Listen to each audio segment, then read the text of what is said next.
Hello,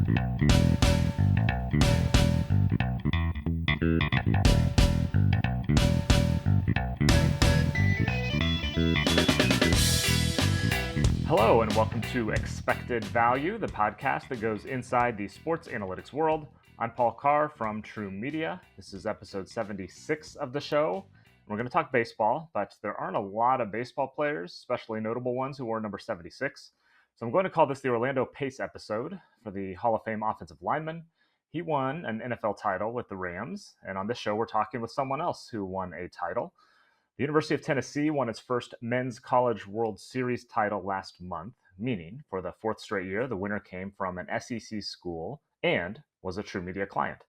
We've talked with champs from Ole Miss and LSU in previous years, and this year we are chatting with Zach Stovall, Tennessee's Director of Analytics.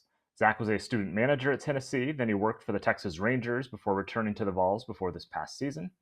In this conversation, Zach and I will talk about what he studied in college and how that prepared him for a baseball career, what he did as a student manager at Tennessee, interning in the Cape Cod League for a summer, how he got a job with the Rangers and what he did with their minor league affiliates, what he does now with Tennessee, the kinds of data he uses, communicating that data, the importance of building relationships, differences between pro and college baseball, and much more.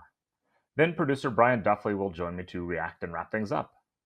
Without further ado, here's the Expected Value conversation with Tennessee Director of Analytics, Zach Stovall.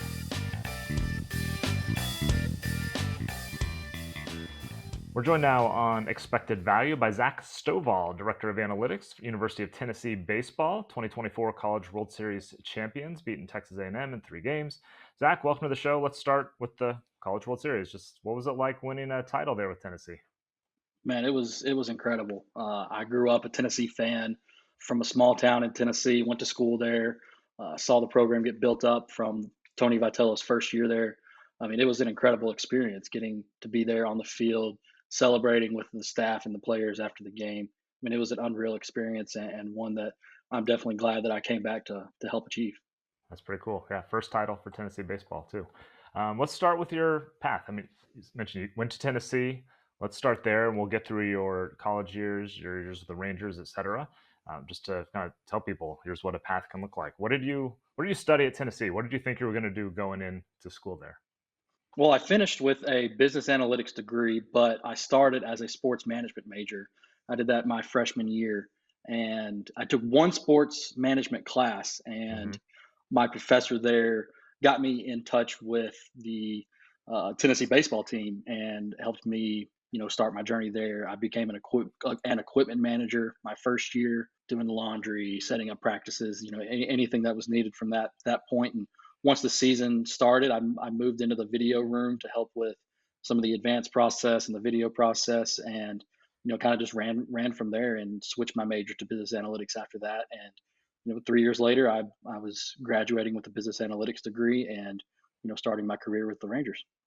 What does business analytics degree mean or encompass? I know sometimes it's a little different at different schools. What does that mean? What did you study at school there? The main thing was just learning different coding languages. I learned probably 3 or 4 different ones.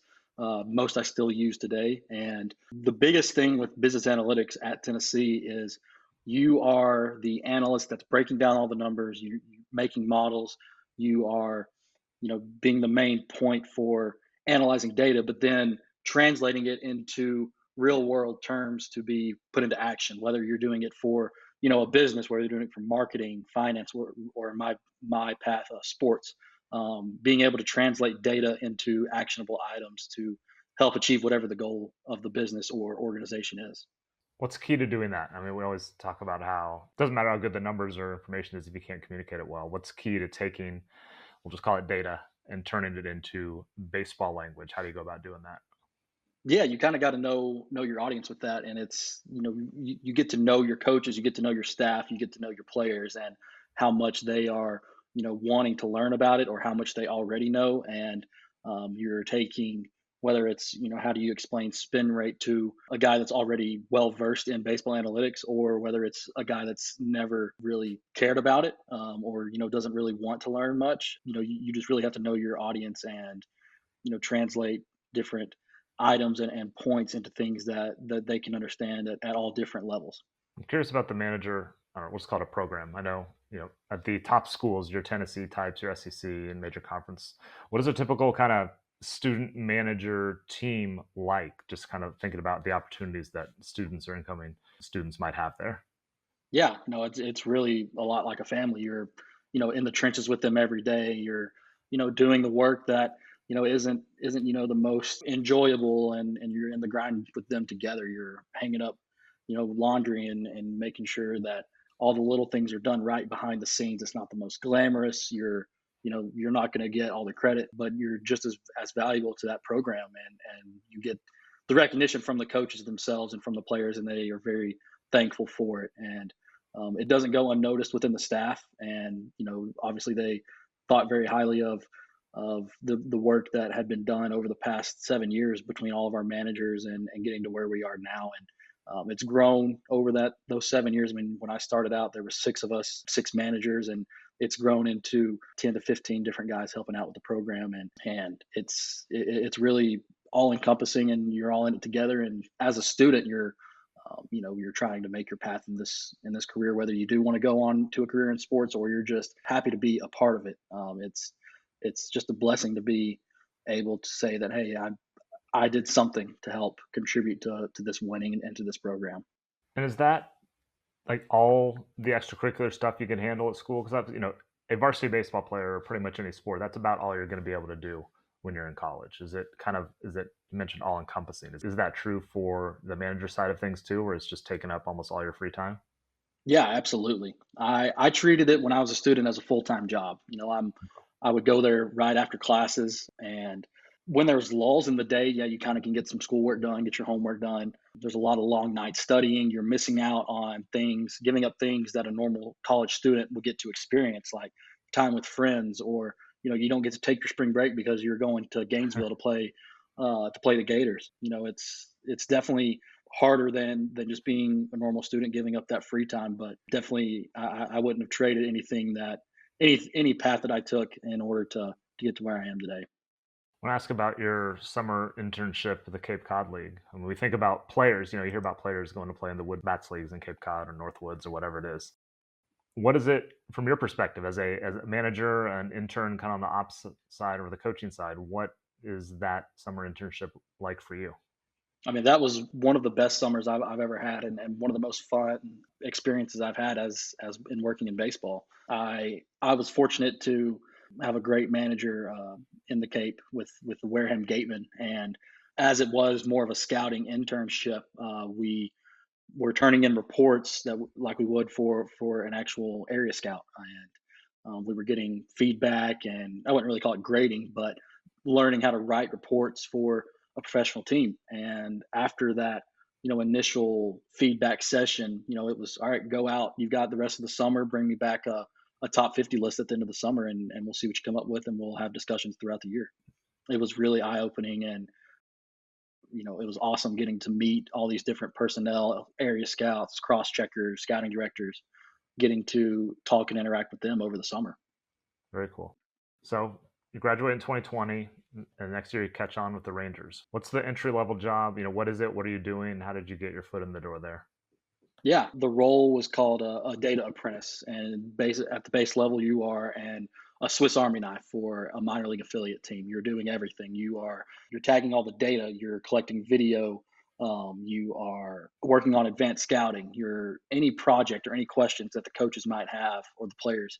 You're there to answer their questions, and it's a grind. You're in there with the trenches with them, and 6 games a week. It's a long season and it's a grind, but you're there to assist in any way possible. I was very fortunate to get that opportunity with during COVID when I was still a senior in college, and my best friend Theo Hooper, who is now on the big league staff with the Rangers as a staff assistant, he had started working with the Rangers and introduced me to some of their personnel while the world was shut down during COVID. And my last semester, that fall of 2020, I'd gotten in contact with them and set up some interviews to see if I would be a good fit for it, or if I should stay in school and go get a graduate degree. And one thing led to another, and I was fortunate enough to land the gig with the Rangers and go to Kinston, North Carolina, and work with the low A team for the Texas Rangers in 2021. What was the transition like from college to the minors? Because I know in some ways, I mean, in some ways now, especially SECs, like the facilities and things are better than a lot of the minor leagues. But what was the transition like from the things that you were doing work wise?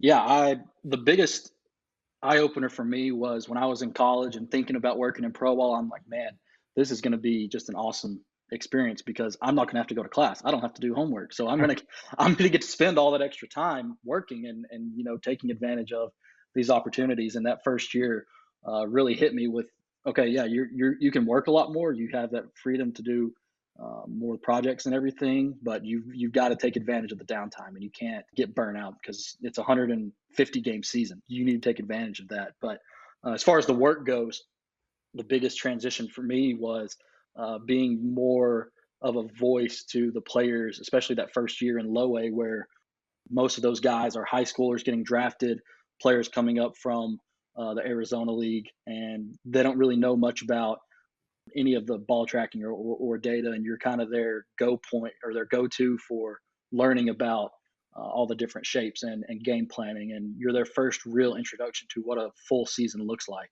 And that was the most rewarding experience for me was teaching those guys about different shapes and movements and how to approach an at bat, how to approach a bullpen, getting into the season. And I couldn't have done it without the help of my staff that year, and they've been doing it for so long. And helping me understand what I need to input and where I can lean more on the coaches to kind of ease the transition there.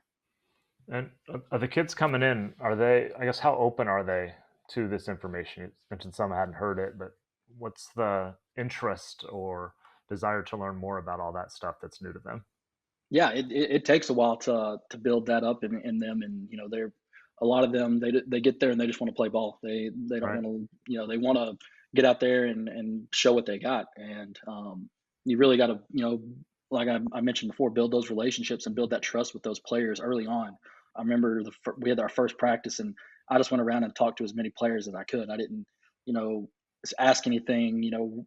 How do you feel about your slider, or what's your favorite pitch to hit? It's getting to know them personally, their background, where they're from, how many siblings they have, things like that. And once you get to know them a little bit, once they realize that you're not just an analyst trying to shove information down their throats, they begin to trust you, and they're more open to learning about all of these different analytical ideas and game planning aspects that we had to offer to them.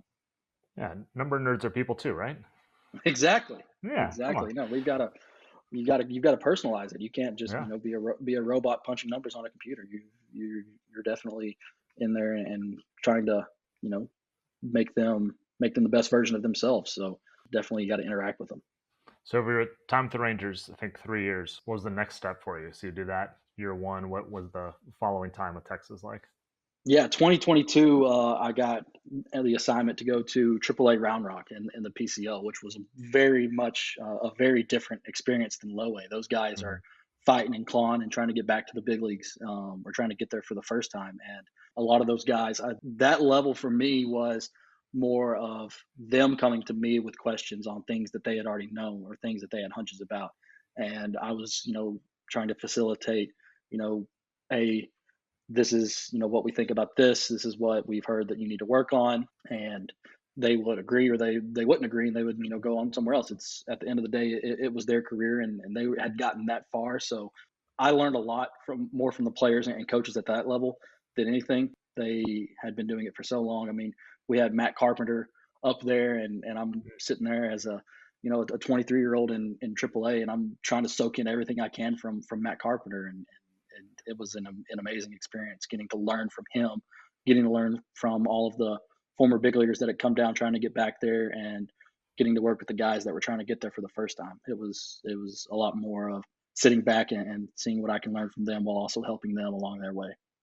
Rangers obviously had a very successful 2023 season as the big league club.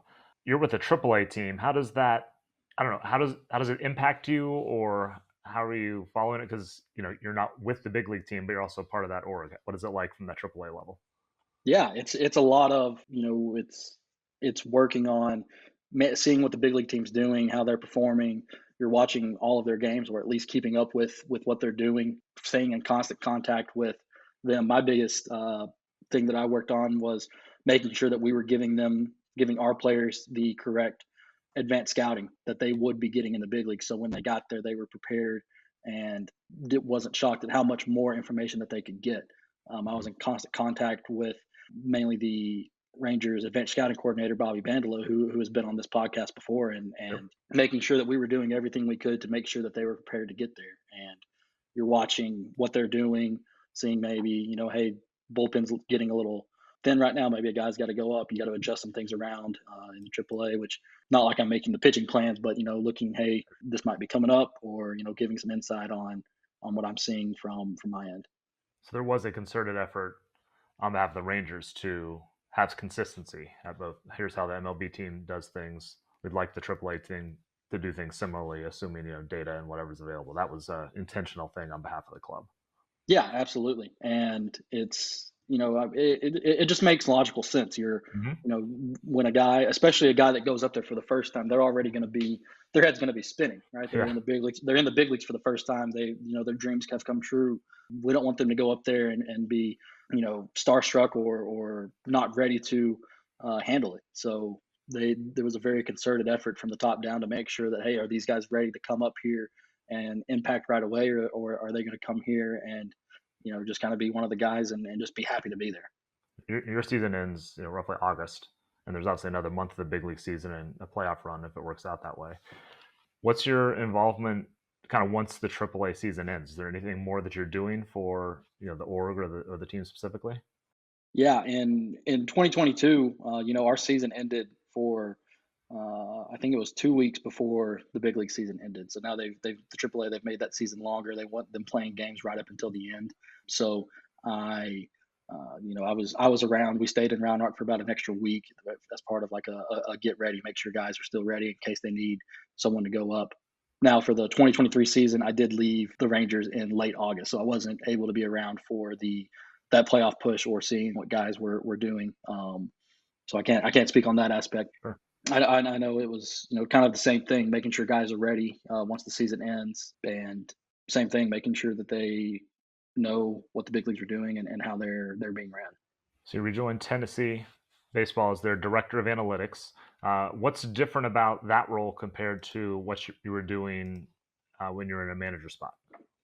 Yeah, I would say that the biggest difference in returning back to Tennessee now is I'm kind of more overseeing the collection of data. So, we have a group of managers that tag everything and get everything to us. I'm managing a database, building custom reports for our coaches and players where, there's not just the generic report from, our different websites. And, if a coach or a player wants to see something, or a pitcher comes and says, hey, our generic report is, there's too much on here, I just want to see where I'm throwing my pitches, or what my velocities are, then all right, cool, I'll make that report and we'll print that out for you after every outing. So that's the biggest difference now, I'd say. But the biggest thing to stay consistent is that same, being a Swiss Army knife. You're making sure that the coaches are getting everything they need. You're the go-to for their questions and their projects, and making sure that data backs up what they're believing, and making sure that the coaches and players have everything they need. How has the general data availability tools changed in your half dozen years or so that you've been from college to where you are now as a professional for the college? What's changed over that time? Oh, it's been drastic how much has changed in not only the college landscape but baseball in general. My first semester working with the team, that 2018 season, I mean, we had I think four different technologies, and that included a radar gun. So we were kind of stretching the line there of what Hmm. technologies we've had, and now where we are now as a program, we have over 20 different technologies used to Wow. collect and manage data and video. There's a need for all of these different managing of technologies and data for our program. And we're constantly looking to add based on what's new, what we're lacking. Simply could be just what coaches and players want, or we'll have guys that have gone on to play professionally that come back, and they might show us a report, or they might say, hey, we're using this in our org. I think you guys might might like it, and we'll check it out. And if our coaches like it or want to use it, we'll get it. We're all about making sure that our coaches and players have every tool possible they need to succeed and develop and win at the end of the day. We talked about how the minor league guys coming in, early tend to be open to the data at least. What's the typical college kid coming in? Like, are they expecting things from a data perspective and information perspective, or is it also training them, or just how does that relationship work? Yeah, it's a lot similar to that time in down east that I spent, where you're educating them a little bit. But the high school showcase scene these days, I mean, they have all of the same technologies that we do. They've got TrackMan, they've got Blast Motion, they've got all these different technologies, and these players, most of them at least have a base level knowledge of it.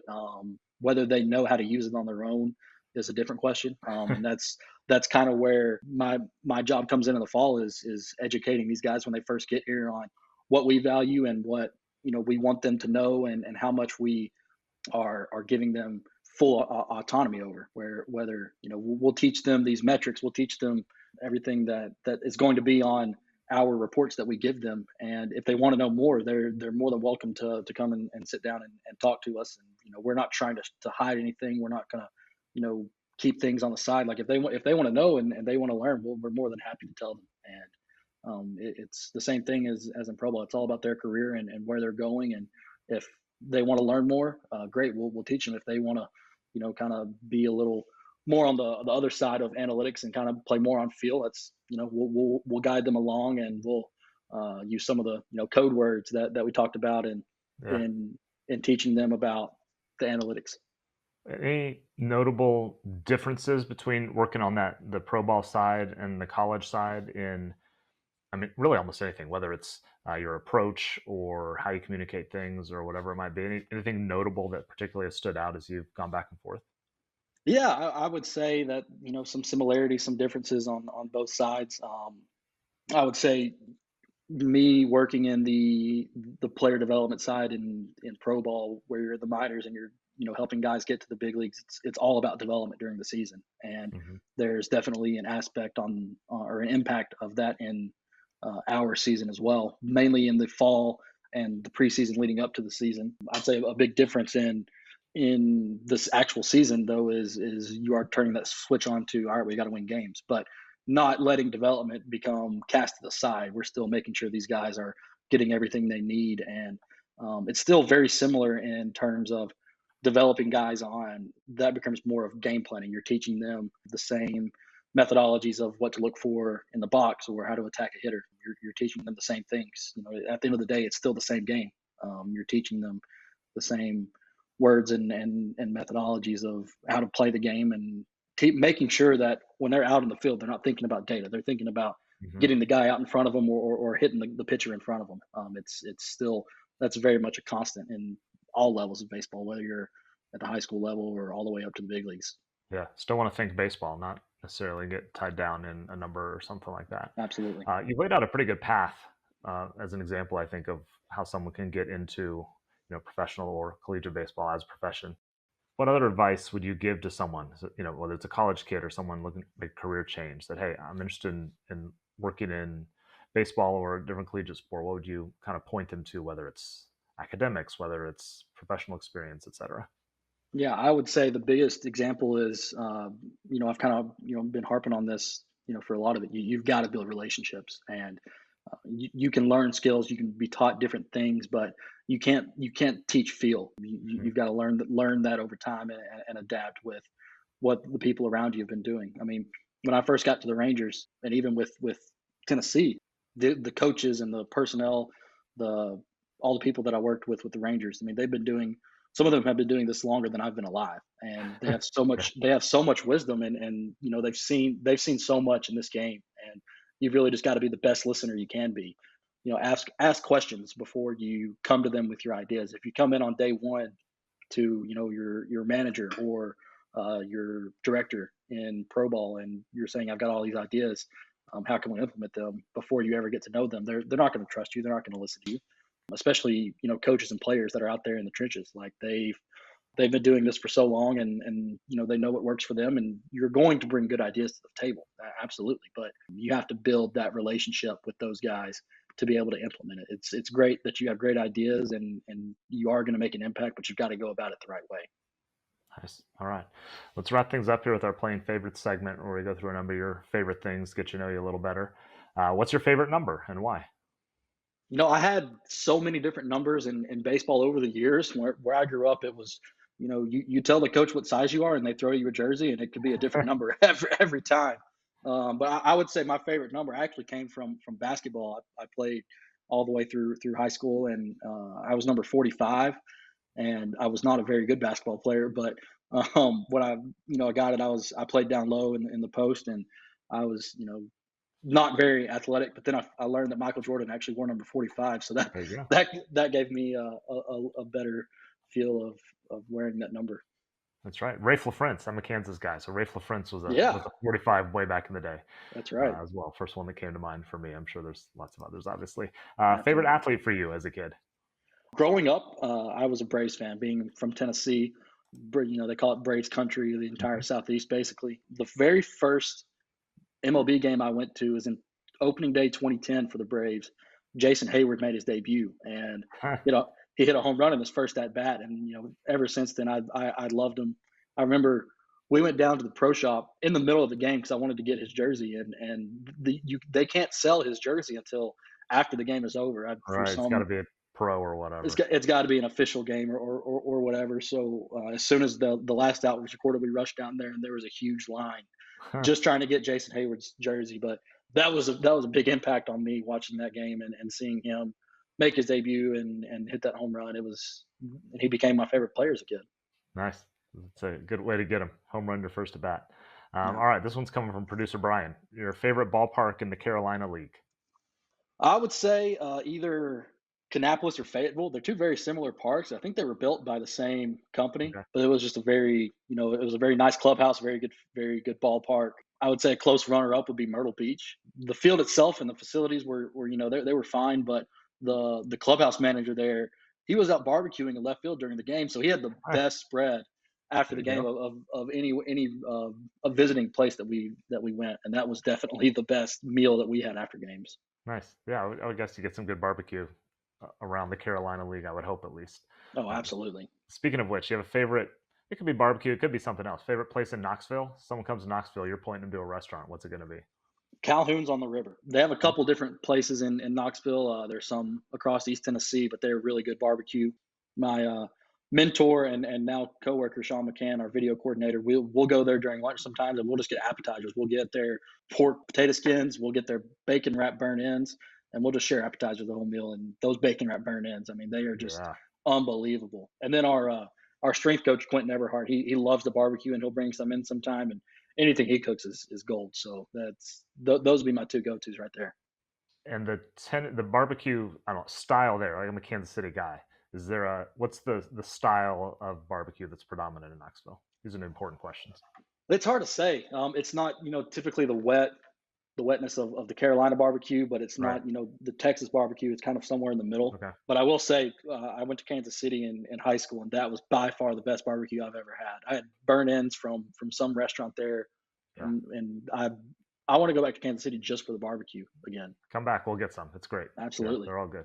All the barbecue's good. I'm not one of these militant like Kansas City. I mean, I think Kansas Right. City is the best, but I like it all. It's all great in different ways. Yeah, being all over the Carolinas Hmm. and going to Kansas City to get their barbecue. I've spent a lot of time in Texas as well. I mean, all those different. Yeah. Every barbecue has a perk and Yep. a weakness too. So Yeah, they're all good. I'll take any barbecue any day of the week.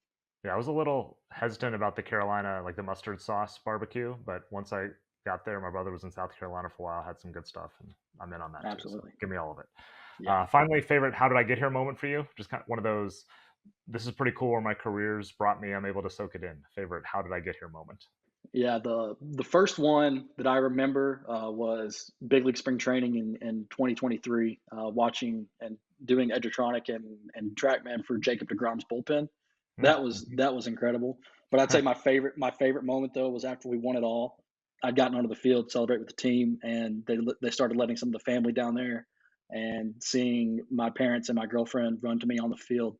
That was definitely wow. I can't believe that cool. a kid from a small town in Tennessee is here on Charles Schwab Field right now celebrating a national championship. That's great. Hope everyone gets to do something like that someday. All right, Zach Stovall, Director of Analytics for Tennessee Baseball. Thanks for joining us here on Expected Value. Yeah, thanks for having me.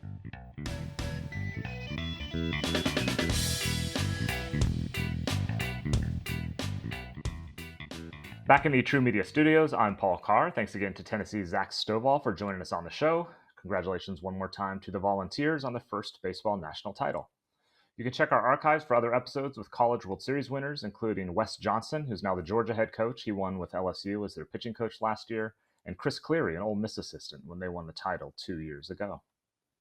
I'm joined now by True Media producer Brian Duffley, who also used to live the minor league life that Zach talked about. Brian did with the Tigers and White Sox. Brian, welcome in. Yeah, I'd love to get your take on what Zach talked about, knowing that you've done a lot of the same things. Thank you, Paul. It was really good to listen to your conversation with Zach and someone who's worked that similar type of role with minor league affiliates. I was also in the Carolina League, but just in 2022 while he was in down east in 2021. So saw a lot of those same ballparks, got to kind of live that same experience.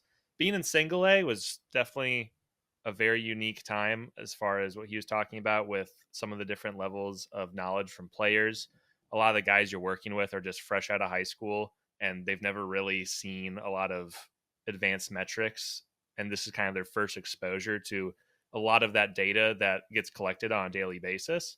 So communicating that to various players from different regions, even where it's some players are from other countries, but also just all around the U.S. too, where communicating with a player who's from small town Texas versus Cali, who played a bunch of high profile high schools.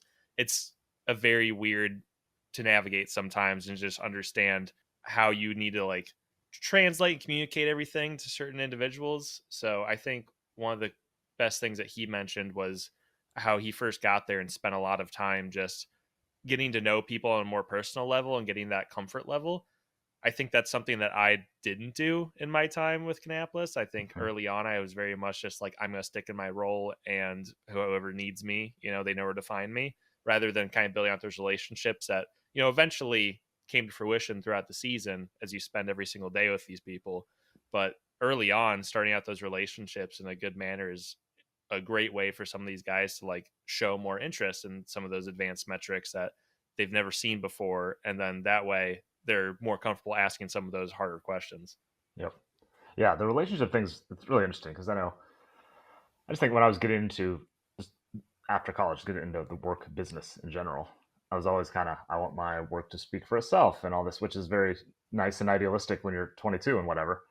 But the relationships matter so much because I mean, I tell people all the time, like I'm in soccer research, I could hand an announcer or producer a note and you could hand him the same note, but he would listen to me. And it's not because it's better coming from me. It's just because I've known this person and I've worked with them for a while. Mm-hmm. And that trust matters so much, just comfort. And a lot of that I think is just being around them, if they see you're grinding every day just like they are, like that earns some street cred or whatever the right phrase is for that. Um, yeah, and that's invaluable, and there's no replacement for it other than you just have to put in the hours, whether it's little relationship hours or working side by side with somebody or talking to them about baseball or work or just life in general. It's something that you don't take classes in that in school, but it's something that's almost as important in some ways as whatever your academic background is. Yeah, it's one of those things where being in that role as kind of like the first support system for the coaching staff, you're doing the Swiss Army knife, as he said, video, advanced scouting, charting games, pretty much everything that people need. You're the person that falls it down to. And it's very easy to sometimes just use the coaching staff Mm-hmm. to do those relationships for you sometimes, where it's like if the hitting coach is really tight with this player and this player has some data that the front office wants them to understand, it's often easier to just lean on them for that. So Yeah. personally, like I worked really hard to build the relationships with my coaching staff to then have that good comfort level with them. And that way, if there's anything I need to communicate to players, sometimes it'd just be a conversation of the three of us rather than just Yeah. myself and the player. But realistically, there were times where players didn't feel comfortable telling the coaching staff certain things because they felt like it was going to go directly to higher ups or Right. whatever. And it was like if I tell my pitching coach that I actually hate this changeup grip, he's going to tell, the GM they're going to trade me or cut me, Yeah. whatever. Like, Huh, guys interesting. get irrational as you get through like Yeah. Yeah. July, August, and this is all you think about. So every once in a while, like as I built out those relationships, guys would come to you and just kind of like not badmouth the coaching staff behind you, No. but sometimes share things with me where I'm like, I hope you understand that I'm way closer to the coaches than like I am to the players. So Huh. realistically, this is probably going to circle back to them. Yeah. But telling them it was like in confidence, of Yeah. course. Yeah. And I'm curious from in that role, how I would imagine different coaches react different ways to as far as like players going to you. Or I mean, I would imagine some coaches want to control everything more themselves and Hmm. control that message, whether it's a good thing or not. But yeah, just that dynamic is pretty interesting between I'll just call it like analyst, coach, player. It's an interesting triangle that the legs are weighted differently at different times. Is that kind of accurate? It's just different dynamics, a lot of different ways. Yeah, a lot of times too, it depends on just how analytically driven the coaches are as well, because Hmm. there are some Hmm. coaches Right. who, have been in the sport for 40 years and could care less about any sort of movement profile Right. in the Now, pitch or Brian, whatever. let Brian explain that. Yeah, exactly. And they're not going to care about spin rate, even though that seems like really base level now. It's like you can explain to them why it matters, but fastball is a fastball to them, Right. whatever. He didn't get him out. And yeah, there are other coaches who would be like, your vertical approach angle is off by 0.06. Like, what happened? It's just there's very weird Yeah. levels to that. And so a lot of times with players, you are a lot closer in age to them than you are Hmm. to the Right. coaches. Right. So you seem like the more relatable person to talk to. Yeah. Like, I mean, I was one of the youngest people in the clubhouse, and I think my youngest coach is like 31, where a lot of Yeah. the players are between ages 19 to 26, 27. Right. So it's a lot easier for them to just like talk to you rather than Yeah. go talk to the coach who feels like they're speaking more for the organization and not as much as a person, Mm. even though a lot of times that's not true. Yeah. Yeah. And it goes to the relationship thing again. You got to have those relationships with the coaches too, to trust each other and know what they need from you, what you need from them. Yeah, it's pretty interesting. The minor league Yeah. dynamics are, yeah, just fascinating to me because it's such a, I don't know, it's not quite a get by the skin of your teeth type of thing, but there's a shoestring budget slash a shoestring budget aspect to it. I mean, the money's there obviously at the Hmm. highest levels, but it's just a different thing when you're in whatever small town wherever, and you're all together on a bus and not flying first class or whatever it is. It's a different So animal. yeah, so some of it definitely like trickles up to the major league level too, where I think now with how obvious it is with prospects, draft capital, all that, and guys signing for higher bonuses than ever, like your early round dudes are gonna really stand out, and like Mm, the organization's gonna prioritize them and be like, we need them mm, to, really be understanding like the metrics or really know like mm, what they need to do to perform and improve. Where sometimes you just have a eighth year minor league free agent who hasn't escaped double A yet, and they're just kind of like not pushing them off, but you can just definitely tell right. there's not that same investment to like, Yes, sir. Yeah. hey Brian, let's make sure they like know their stuff from yesterday Okay. when they like had their outing. And I think when you get to the major league level, a lot of it just kind of is like they've made it whether they knew about the stats or not, and like if they want to use them, more power to them, but if they Right. choose not to, like you can't change that. I But think that but was a at the big lower levels, you can realization. tweak. You can still have some flexibility to get them Yeah, on yeah, board with the way the exactly. org Because is you can shaping. say, yeah, you can say this will help you get to the majors, but you're Right. not going to tell that to some big league veteran because Right. obviously they've already made it. Sometimes what ends up happening is the guy really like starts struggling at the big league level is when they finally start to look at some of those things of like, Yeah. hey, my teammate is really into the advanced metrics. What can I do to like maybe find some sort of improvement? Right. I think one of the big realization moments for me that was, I think, kind of like a glass shatter moment was in spring training with the White Sox. I was doing a TrackMan unit for some bullpens, and I'm looking at, I think it was like Kyle Crick or something like that. And he had crazy movement on a slider. And me growing up a Red Sox fan, Craig Kimbrell walked up, and I was kind of like, oh my God, like this is the guy who was closing, playoff games in 2018. And he just kind of walks up to me and goes, what was the movement on that? Like one of the Crick sliders. And I Uh-huh. was just kind of like, I told him, he goes, just kidding, I don't care. And I was like, Excited oh, for a second. really? But then, like, realistically, I mean, he's been on a Hall of Fame trajectory since his early Right. career. Like, he didn't have these numbers in 2010 or whatever. And so, like, Right. why would he start caring about it now when he's never really run into like Right. the kind of failure that 99% of the league Yeah. And he experiences? probably has a sense of it, like maybe not in the numbers, but he knows if his pitches are moving well or something like that when you're at that Yeah. point. Yeah, when you've thrown that many baseballs, like you Right. start understanding when your fastball feels a little different. Like Yeah. guys will say, "Oh, I was cutting it," or "I didn't get on top of my breaking ball," and it's like Right. that's all can be quantified, but like it doesn't need to be a lot of times Right. where it's just, Right. You just yeah, know you it's got on the side of coming your off high. slider better today, so there's more horizontal movement. But Yep. it's like you tell somebody who's just like, "Yeah, I know I was on the side of my slider," like whatever. Yep. Yep. Yeah, all makes sense. All right. Thanks, Brian. Thanks one more time to Tennessee's Zach Stovall for joining us on the show and just sending us down this minor league trail and working with players. It's a pretty interesting world out there. As mentioned, we do have a lot more baseball episodes in the archives, so check those out. Rate and review the show if you can. Subscribe to us through your favorite podcast platform. All those things help us get the word out and keep growing. On behalf of producer Brian Duffley and all of us here at True Media, I'm Paul Carr. Thank you for listening to Expected Value, the podcast that goes inside the sports analytics world.